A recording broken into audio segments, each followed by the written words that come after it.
In Engineer's weapons and unlocks, hardly is there ever a worse option, but some are used more than others. The Southern Hospitality is one of these very underused weapons. Let's see why. Is this the most underrated wrench, or is it underused for a good reason? Well, the stats say, on hit, bleed for 5 seconds, no random crits, minus 20% fire damage vulnerability.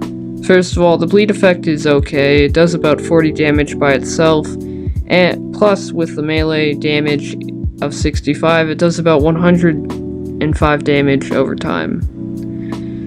It's most useful against spies, since most spies are dumb enough to forget that they have a gun and try to butterfly knife you.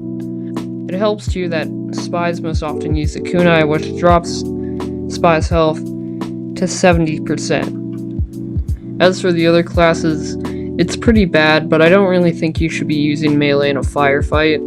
The random crit stat makes a bit of sense, since a minus 95 crit with bleed damage would suck, but also, it's better to throw everything in for a crit, especially when Engineer has a higher chance of getting random crits, just to kill an enemy that's bothering you and your buildings. Weird thing is that most Engineer weapons with the no random crit stat usually have a crit mechanic, like a guaranteed crit for basic class functions, or the third punch is a guaranteed crit. Last stat is honest to god bullshit. 20% fire damage vulnerability promotes a more turtley playstyle instead of an active one. I hate this, as I easily get bored and walk around or spread my buildings around to different spots. It makes me feel like I should stand right next to my buildings in fear of some pyro ambushing and easily taking care of me.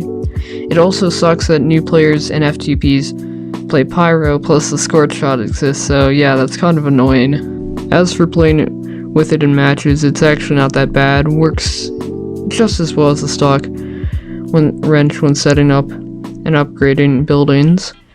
Spies ain't that much of a problem due to the status bleed effect, and sappers weren't a problem either. Neither was healing, unlike the manageable downsides of my favorite wrench, the Jag, which might get its own video in the future. The fire vulnerability still sucked, but my sentry would take care of any pyros. But I feel like stock just does everything this thing does, but better. Why use an item when a better version exists and is already packaged with the game? So back to the question I posed in the title. Is this the most underrated wrench? No. It's just a worse off stock wrench with nothing interesting about it to boot. The best part about it is that spies are easier to deal with, but the stock already does that, as well as it can random crit. My rework for the Southern Hospitality would give it plus 25 damage bonus against invisible and disguised targets. I would also keep the fire damage vulnerability, but lower it to 10%, and last stat would be a 20% slower firing speed. It can also now random crit. Anyways, if you got a good idea about how to work it, an opinion about the Southern Hospitality, or something funny to say, please leave it in the comments. Bye.